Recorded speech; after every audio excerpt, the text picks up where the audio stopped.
নতুন বছরে সবাইকে স্বাগত জানাই হিস্ট্রি অনলি হিস্ট্রি চ্যানেলের পক্ষ থেকে। আজকে 23শে জানুয়ারি। আমরা আজকে যে বিষয়টি সম্পর্কে জানব সেটি হলো নেতাজি এই সময়ে কি করছিলেন বা কি পরিস্থিতির মধ্যে পড়েছিলেন। যদিও নেতাজির যতদিন বর্তমান ছিলেন প্রতিটি বছরই ছিল উত্তেজনাপূর্ণ এবং নানা ঘটনায় পরিপূর্ণ। এর মধ্যে আমরা দেখব যে 1924 থেকে 27 পর্যন্ত যে সময়টা নেতাজির জীবনে রয়েছিল সেখানে তিনি নানা বর্ণময় কার্যক্রমের মধ্যে দিয়ে অতিবাহিত করেছিলেন। 1924 সালের মার্চ মাসে ভারতবর্ষের সর্ববৃহৎ পুরসভার নির্বাচন হয়েছিল। তার আগে একটু বলে নেওয়া ভালো, 1920 সালে ICS পরীক্ষায় উত্তীর্ণ হওয়ার পর তিনি 1921 সাল নাগাদ ভারতবর্ষে ফিরে আসেন এবং গান্ধীজির সঙ্গে তিনি দেখা করেন। গান্ধীজির সঙ্গে সাক্ষাৎ হওয়ার পর তিনি তার পরামর্শে কলকাতায় আসেন এবং দেশবন্ধু চিত্তরঞ্জনের কাছে স্বদেশ মন্ত্রে দীক্ষা নিয়েছিলেন। অর্থাৎ দেশবন্ধু চিত্তরঞ্জনই ছিলেন সুভাষচন্দ্রের প্রথম গুরু। এখন আবার ফিরে যাই আমরা 1924 সালের মার্চ মাসের ঘটনায়।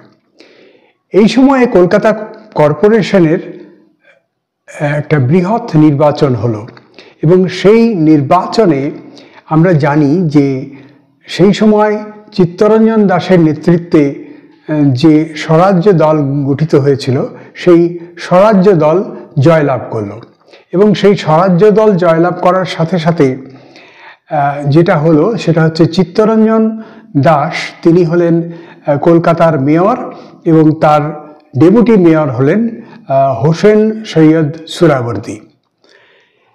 এই যে ঘটনাটা ঘটল এর ঠিক পরেই তিনি মেয়র পদে যখন অভিষিক্ত হলেন তখন তিনি বেছে নিলেন নেতাজি সুভাষচন্দ্র বসুকে কলকাতা কর্পোরেশনের চিফ এক্সিকিউটিভ অফিসার হিসেবে।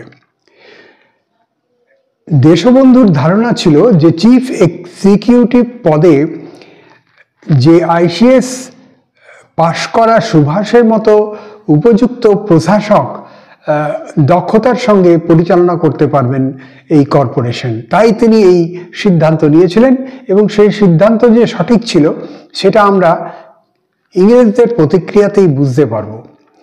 সেটা হচ্ছে যে প্রথমেই তিনি যখন দায়িত্ব নিলেন তখন বেঙ্গল প্যাক্ট অনুযায়ী তিনি 33টা পুরসভার পদের মধ্যে 25টি পদ মুসলিমদের মধ্যে তিনি ছেড়ে দিলেন, অর্থাৎ কিনা মুসলিমদের জন্য তিনি নির্বাচিত করলেন এবং নির্ধারিত করলেন এবং এইভাবে তিনি সমতা বিধান করলেন হিন্দু মুসলমানের মধ্যে ঐক্যের পথ প্রশস্ত করার জন্য।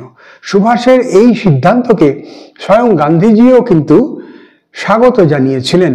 সর্বভারতীয় ক্ষেত্রে এইরকম উদ্যোগও নেওয়া উচিত বলে গান্ধীজি বিশ্বাস করতেন। যদি ভারতের স্বাধীনতা সংগ্রামে হিন্দু মুসলমানের সম্মিলিত ঐক্য এবং কাঁধে কাঁধ মিলিয়ে লড়াই করার ব্যাপারটা আমাদের বাস্তবায়িত করতে হয় তাহলে এই ধরনের সিদ্ধান্ত অবশ্যই জরুরি। এরপরে তিনি যে সমস্ত কাজগুলো করলেন সেটা হচ্ছে অনেকগুলি প্রাইমারি স্কুল করলেন, শিক্ষা ব্যবস্থার উন্নয়ন ঘটালেন, স্বাস্থ্য ব্যবস্থার উন্নয়ন ঘটালেন। পুরসভার যেটা অন্যতম দায়িত্ব জল, আলো এবং রাস্তার ঘাটের উন্নয়ন করলেন। কলকাতা মিউনিসিপ্যালিটি কর্পোরেশনে একটা বড় কর্মযজ্ঞের সৃষ্টি হলো এবং কলকাতা মিউনিসিপ্যালিটি কর্পোরেশনে তিনি প্রথম মিউনিসিপ্যাল গেজেট প্রকাশ করার সিদ্ধান্ত নিলেন এবং প্রকাশ করলেন। 24 সালের গ্রীষ্ম ও শরৎকাল পর্যন্ত তিনি নানা ধরনের কর্পোরেশনের কর্মকাণ্ডে নিজেকে ব্যস্ত রেখেছিলেন। সরকার কিন্তু তার এই বিশাল কর্মকাণ্ডে প্রমাদ গুনল। তারা ঘাবড়ে গেল যে এইভাবে যদি সুভাষ কাজ করে চলেন তাহলে কিন্তু স্বদেশী চেতনা এবং স্বদেশী ভাবধারার আরও বেশি উৎসাহিত হবে এবং মানুষ আরও বেশি আন্দোলনে অংশগ্রহণ করবে এবং স্বায়ত্তশাসনের দাবি করবে। সুতরাং ইংরেজদের কিছু একটা করার অপেক্ষায় তারা কিন্তু ছিল।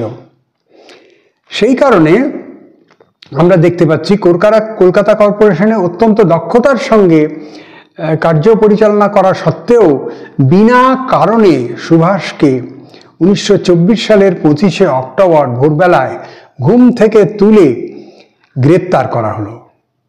গ্রেপ্তার করা হলো কিভাবে না, গ্রেপ্তার করা হলো 100 বছরের পুরনো একটা আইন, সেটা 1818 সালের রেগুলেটিং আইন অনুসারে, যেটা 100 বছরের পুরনো এবং যে আইন বলে বিনা বিচারে কোনো দোষী সাব্যস্ত না হলেও যে কোনো ব্যক্তিকে গ্রেপ্তার করে জেলে কিন্তু রাখা যেত। এই ধরনের একটা ব্যাপার তিনি কিন্তু করলেন। এখন তা ইংরেজরা করলো। এরপর আমরা দেখব যে এইভাবে আরও 17 জনকে কিন্তু গ্রেপ্তার করা হলো, যাদের মধ্যে কর্পোরেশনের কয়েকজন সদস্য এবং নেতৃত্বও ছিলেন স্বরাজ্য দলের। এইভাবে 17 জনকে গ্রেপ্তার করা হলো সুভাষ সহ। অভিযোগটা কি?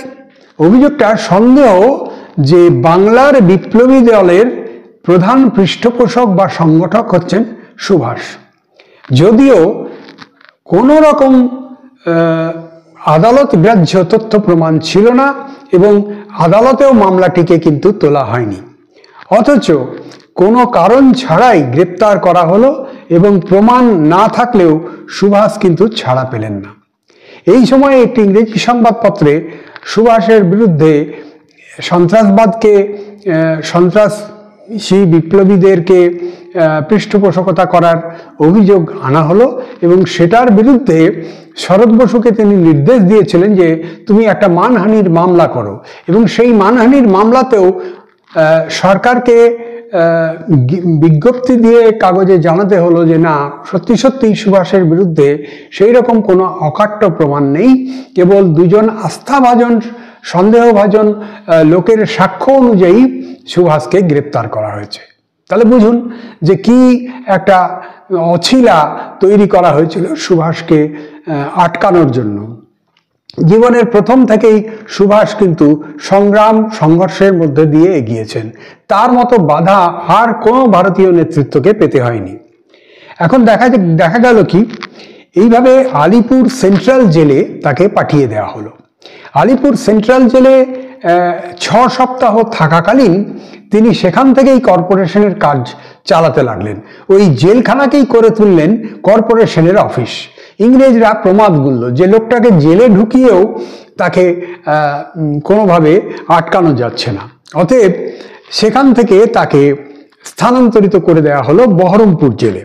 এবং বহরমপুর জেলে 1924 সালের ডিসেম্বর মাসে তাকে স্থানান্তরিত করা হলো। এবং 1925 সালের 25শে জানুয়ারি, আমাদের ঠিক এই বছর 1925 সালের 25শে জানুয়ারি, এই জানুয়ারি মাসেই কলকাতার কয়েকদিনের মধ্যেই আসছে 25শে জানুয়ারি, কলকাতায় নিয়ে আসা হলো এবং লালবাজারের পুলিশ লকআপে এই বহরমপুর থেকে সরাসরি নিয়ে চলে আসা হলো কলকাতায়। এবং লালবাজারের একটি পুলিশ লকআপ, যেটি একটি নরকের মতো জায়গা, একটি গর্ত, সুভাষ যেটা বলছেন একটা গর্ত যেটা প্রতিগন্ধময়, সেইখানে ইঁদুর থেকে আরম্ভ করে হেন নোংরা নেই যে নেই, সেই রকম একটি জায়গায় একটি বর্বরচিতভাবে সুভাষকে ঢুকিয়ে দেওয়া হলো, যেন একটা গর্তে একটা মানুষকে ঢুকিয়ে দিলে যেমন হয় সেইভাবে। এবং রাত্রি কাটবার আগেই ভোরবেলায় সুভাষকে আবার তোলা হলো এবং পুলিশের ভ্যানে চড়িয়ে তাকে জাহাজঘাটায় নিয়ে আসা হলো এবং একটি মোটর বোটে চড়িয়ে নদীপথে নিয়ে গিয়ে একটি বড় জাহাজে ওঠানো হলো এবং জাহাজটিকে একটি অজানা গন্তব্যের উদ্দেশ্যে যাত্রা করিয়ে দেওয়া হলো। সুভাষ বুঝতে পারলেন যে তাকে দেশের বাইরে পাঠানোর একটা প্রচেষ্টা শুরু হয়েছে। 4 দিন ধরে সেই জাহাজ সমুদ্র পথে চলল এবং সেই সমুদ্র যাত্রার মধ্যেই তিনি জানতে পারলেন যে তাকে পাঠানো হচ্ছে বার্মা মুল্লুকে। এবং সেই 4 দিন সমুদ্র যাত্রার পর তিনি এসে পৌঁছলেন রেঙ্গুনে। রেঙ্গুনেও কিন্তু তাকে রাখা হলো না। রেঙ্গুন থেকে 20 ঘন্টা ট্রেনে কষ্ট করে তিনি পৌঁছলেন মান্দালয়ে এবং মান্দালয় জেলে তাকে সেখানে বন্দী করা হলো। মান্দালয়ে পাঠানো হলো কেন? মান্দালয়ে সেই সময় অত্যন্ত একটি ঝুঁকিবহুল শহর। সেখানে হেন রোগের প্রাদুর্ভাব নেই যে নেই, প্লেগ, বসন্ত রোগের মহামারী। এক কথায় বলা যায় সেই সময় যখন সুভাষকে সেখানে পাঠানো হয়েছিল সেটা ছিল একটা রোগের রাজধানী। যে কোনো সাধারণ সুস্থ লোক গেলেই সেখানে অসুস্থ হয়ে পড়তে পারে, এইরকম একটা পরিস্থিতি। চারিদিকে ধুলো। সুভাষচন্দ্র শরৎ বসুকে পত্রে লিখছেন যে চারদিকে ধুলো, বিছানায় ধুলো, পুরো ধুলো আস্তরণ, সামান্য একটু হাওয়া দিলে ধুলোতে চারদিক অন্ধকার হয়ে যায়, এরকম একটা পরিস্থিতি। তবুও সুভাষ কিন্তু সেখানে মনকে স্থির করে রয়ে গেলেন, বাধ্য হলেন রয়ে যেতে আসলে। এবং তিনি স্মরণ করতেন, যখন তার মনের মধ্যে একটা কষ্ট হতো তখন তিনি স্মরণ করতেন যে এই জেলেই 1908 থেকে 1914 পর্যন্ত বাল গঙ্গাধর তিলক এখানে বন্দী ছিলেন। এবং এই বন্দী থাকা অবস্থাতেই তিনি গীতার যে ব্যাখ্যা, অসাধারণ ব্যাখ্যা, সেই ব্যাখ্যার গ্রন্থটি তিনি কিন্তু রচনা করেছিলেন এবং এটাই তার কাছে ছিল একটা বড় অনুপ্রেরণা। সুভাষ যখন এখানে আটক রইলেন সেই সময় আমরা দেখতে পাচ্ছি যে একটা বিয়োগান্তক ঘটনা ঘটলো। সেটা তার কাছে চরম আঘাতের বিষয় ছিল। সেটা হচ্ছে যে 1925 সালে তিনি সেই মান্দালয় জেলে থাকাকালীন সংবাদ পেলেন যে 1925 সালে 16 জুন তার গুরু চিত্তরঞ্জন দাস তার মৃত্যু হলো। সেই ঘটনাটা তাকে অত্যন্ত কষ্ট দিয়েছিল, যন্ত্রণার মধ্যে ফেলেছিল। এবং তিনি মান্দালয় জেলে যখন ছিলেন তখন তিনি প্রচণ্ড পড়াশুনোর মধ্যে নিজেকে ডুবিয়ে দিয়েছিলেন। ইতিহাস, ভূগোল, এমনকি বার্মা মুল্লুকের ইতিহাস, সেছাড়া রুশ সাহিত্যে তুর্গেনিভ, দাস্তোভস্কি, এদের বিভিন্ন ঘটনা, বিভিন্ন পৃথিবীর বিভিন্ন বিদ্রোহের কাহিনী, ইতিহাস, তারপরে অপরাধ তত্ত্ব, দর্শন, মনস্তত্ত্ব, নানা বিষয়, মানে বিভিন্ন নেতৃত্বের স্মৃতিকথা, এই সমস্ত নানা জিনিস তিনি পড়তে শুরু করলেন, গভীরভাবে জ্ঞান অর্জন করলেন। এবং তিনি বলছেন যে ICS পরীক্ষায় তিনি যে পড়াশুনো করেছিলেন তার চেয়েও অনেক বেশি পড়াশুনো তিনি এই বর্মার মান্দালয় জেলে থাকাকালীন করার সুযোগ পেয়েছিলেন। তো এমন একটা জায়গায় তিনি পৌঁছেছিলেন যে সময় রাখাল দাস বন্দ্যোপাধ্যায় যখন ইতিহাসের গবেষণা করছেন তিনি মনে করেছিলেন যে রাখাল দাসকেও তিনি এতটাই পড়াশুনো করেছেন, বাঙালি জাতির ইতিহাস সম্পর্কেও তিনি যতটা জেনেছেন এই মান্দালয় থেকে, সেটাও তিনি রাখাল দাসকে জানিয়ে অনেকটাই সাহায্য করতে পারেন। এরকম একটা পরিস্থিতি তিনি তৈরি করতে পেরেছিলেন। এইরকম একটা মানসিক স্থিতি এত কষ্টকর হলেও তিনি কিন্তু স্থিতিটা স্থিতিশীল রেখেছিলেন, শান্ত রেখেছিলেন। এখন আমরা দেখব যে এই সময় অনেকগুলো ঘটনা ঘটছে, নানা ঘটনা প্রবাহ সুভাষের জীবনে ঘটছে, নানা আন্দোলন বর্মায় জেলে থাকাকালীন। এবং সবচেয়ে গুরুত্বপূর্ণ একটি ঘটনার কথা আমরা উল্লেখ করব এখন। সেটা হচ্ছে 1926 সালের 18 ফেব্রুয়ারি থেকে 15 দিনের জন্য একটা অনশন করলেন সুভাষের নেতৃত্বে মান্দালয় জেলের বন্দীরা। কেন না, সেখানে অন্যান্য ধর্মালোচনা করার জন্য বিভিন্ন অর্থ বরাদ্দ করা হয়, কিন্তু মান্দালয় জেলে তারা করতে চান দুর্গাপূজা করবেন। এই উদ্দেশ্যে তিনি বললেন সরকারকে অর্থ বরাদ্দ বাড়াতে হবে এবং তার জন্য অনশন আন্দোলন শুরু হলো। এই অনশন আন্দোলনে কিছুতেই সরকার নমনীয় হবে না, কিন্তু শেষ পর্যন্ত আমরা দেখতে পাচ্ছি যে সরকারকে সেই তৎকালীন যে জেলার ছিলেন তিনি কিছুটা নমনীয় ছিলেন। তিনি সিদ্ধান্ত নিলেন না, ঠিক আছে, দুর্গাপুজো করা যেতেই পারে এবং তার জন্য বার্ষিক মাথাপিছু 30 টাকা করে বরাদ্দ করা হলো, যে হিন্দুদের ধর্ম আলোচনা করার জন্য তার অন্তত 30 টাকা করে ব্যয় করবে সরকার। সেই যুগে এটা কিন্তু অনেক। যাই হোক, তাদের আন্দোলন সফল হলো এবং সেখানে দুর্গাপুজো করতে কিন্তু সমর্থ হয়েছিলেন সুভাষ। এই যখন বিভিন্ন ঘটনা প্রবাহের মধ্যে দিয়ে সুভাষ চলেছেন, তখন 1926 সালে তিনি কিন্তু অসুস্থ হয়ে পড়লেন।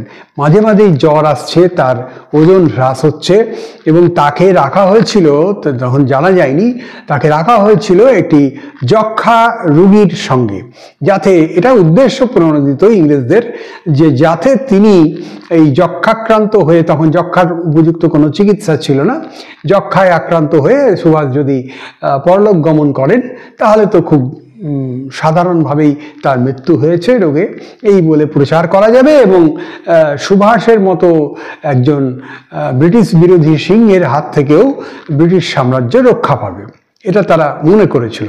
যাই হোক, সেই সময় সুভাষ ব্রঙ্কোনিউমোনিয়ায় আক্রান্ত হয়েছিলেন, এবং সেই ব্রঙ্কোনিউমোনিয়াও ছিল তখনকার দিনে প্রাণঘাতী। এইরকম অবস্থায় নানা চিঠি চাপাটি চলতে লাগলো, নানা ধরনের আবেদন নিবেদন চলতে লাগলো, এবং 25শে মার্চ দেখা গেল তাকে ওই যে মান্দালয় জেল, তার পরিবেশ খুব খারাপ, সেই জন্য তাকে শেষ পর্যন্ত ইনসিন জেলে স্থানান্তরিত করা হলো। ইনসিন জেলেও কিন্তু তিনি তার যে অসুস্থতা তার থেকে মুক্তি পেলেন না, এবং ইনসিন জেলে সেই সময় মান্দালয় জেলের যিনি সুপার ছিলেন তাকে সেখানে বদলি করা হয়েছিল, সেই তিনি অনেকটা সুভাষের বন্ধুভাবাপন্ন ছিলেন। তিনি তাকে পেয়ে অবাক হয়ে গেলেন যে তার স্বাস্থ্য এত ভগ্ন স্বাস্থ্যের দেখে। এখন এই অবস্থায় সেই সময় স্বরাজ্য দল বা কংগ্রেসের পক্ষ থেকে ভাবা হয়েছিল যে সুভাষকে নির্বাচনে দাঁড় করানো হবে, এবং দাঁড় করিয়ে যদি জিতে যায় তাহলে নিশ্চয়ই সরকার তাকে মুক্তি দিতে বাধ্য হবে। বাস্তবিক সরকার সুভাষ জেলে বসেই নির্বাচনে লড়লেন, এবং তিনি বিপুল ভোটে জয়লাভ করলেন, কিন্তু তা সত্ত্বেও তার মুক্তি মিলল না। এইভাবে একটা পরিস্থিতির সৃষ্টি হলো, এবং ইনসিন জেলের মধ্যে তিনি কিন্তু বন্দী রইলেন দীর্ঘকাল, এবং শেষ পর্যন্ত বন্দী রইলেন কত, পুরো 2026 সালটা, এবং 2027 সালের 19শে মে তারিখে শেষ পর্যন্ত তার অসুস্থতা তার মৃত্যুর দিকে তাকে নিয়ে যাচ্ছে। এই পরিস্থিতিতে তিনি 11ই মে ইনসিন থেকে তাকে আবার রেঙ্গুনে নিয়ে আসা হলো, এবং রেঙ্গুন থেকে জাহাজে চড়িয়ে 4 দিন জাহাজ চললো, এবং তারপরে ডায়মন্ড হারবার বন্দরে এসে পৌঁছলো। ডায়মন্ড হারবারে যখন এসে তিনি পৌঁছলেন, সেই সময় সুভাষ আশঙ্কা করেছিলেন যে সরকার নিশ্চয়ই নতুন একটা কোনো ষড়যন্ত্র করছে, এবং তাকে নিশ্চয়ই মুক্তি দেবে না, এবং তাকে নিশ্চয়ই অন্য কোথাও পাঠানো হবে। এর আগে কতগুলো প্রস্তাব এসেছিল যে সুভাষ যদি চিকিৎসার জন্য বিদেশে অর্থাৎ ইউরোপে চলে যেতে চান তাহলে তাকে সরকার সেই ব্যবস্থা করে দেবে, কিন্তু সুভাষ অনমনীয় ছিলেন, তিনি চেয়েছিলেন দেশের মধ্যেই থাকতে। এই অবস্থায় যেটা ঘটল সেটা হচ্ছে যে সুভাষ আসার পর তাকে এখানে তার হেলথ চেক আপের জন্য সরকারি একটি কমিটি গঠিত হলো, এবং যার মধ্যে গভর্নরের ব্যক্তিগত চিকিৎসকও ছিলেন। তারা দেখে রায় দিলেন যে না, সুভাষের অসুস্থতা অত্যন্ত মারাত্মক রকম, এবং ফলে গভর্নর একটি যাকে বলে ডিক্রি জারি করে, অর্থাৎ কিনা একটি অর্ডার দিলেন, যার ফলে তিনি মুক্তি লাভ করলেন 1927 সালে। এখন এইভাবে আমরা দেখব যে 2.5 বছর ধরে সুভাষকে তাকে বন্দি করে রাখা হলো, এবং জীবনের এটাই তার প্রথম জেল যাত্রার একটা ঘটনা, এবং সেই জেল যাত্রাটা অত্যন্ত সারা জীবনের জন্য তার কাছে মর্মান্তিক হয়েছিল। আমরা সেটা পরে অন্য কোনো ভিডিওতে আলোচনা করব। তো সুভাষের জেল যাত্রা আর অন্যান্য নেতাদের জেল যাত্রার মধ্যে অনেকটাই তফাৎ আছে। সুভাষকে সাম্রাজ্যবাদী ইংরেজরা প্রধানতম শত্রু বলে মনে করত, এবং তারা এই মানুষটিকে এতটাই ভয় পেত যে তাকে কোনোভাবে যদি নির্যাতন করা যায় বা তাকে কোনোভাবে যদি আটকে রাখা যায়, তারা মনে করেছিল তাহলে জাতীয়তাবাদের প্রসার ঘটানো অনেকটাই বন্ধ করা যাবে, বা বিপ্লবী কার্যকলাপও স্থিমিত হয়ে আসবে। কিন্তু সুভাষ সিংহের মতোই লড়াই করে শেষ পর্যন্ত বিনা বিচারে 2.5 বছর কাটিয়ে সেই রেঙ্গুন থেকে পুনরায় ভারতে প্রত্যাবর্তন করলেন, এবং পুনরায় সক্রিয় রাজনীতিতে অংশগ্রহণ করলেন। কাজেই এই যে আমাদের 25 সাল, এই 25 সালের জানুয়ারি মাস, এটা ছিল 100 বছর আগে সুভাষের পক্ষে অত্যন্ত একটা যন্ত্রণার মাস। এই ইতিহাস আমাদের তাই বলছে, তথ্য আমাদের তাই বলছে। সুভাষের সংগ্রামের ক্ষেত্রে, জীবনের ক্ষেত্রে, সংগ্রামী জীবনের ক্ষেত্রে এই 1925 সাল 24 থেকে 27 পর্যন্ত মাঝে এই 1925 সালে মন্দালয় জেলে তাকে পাঠানোর সময়কালটা অত্যন্ত দুর্যোগপূর্ণ এবং যা তার সারা জীবনের একটা ক্ষত তৈরি করেছিল বলে আমার মনে হয়। যাই হোক, আমরা এই সময়কালের ইতিহাস সুভাষের সম্পর্কে যা কিছু ছিল মোটামুটি সংক্ষেপে আমরা জানলাম। আমরা নেতাজি সুভাষচন্দ্র বসুকে আমাদের জাতীয়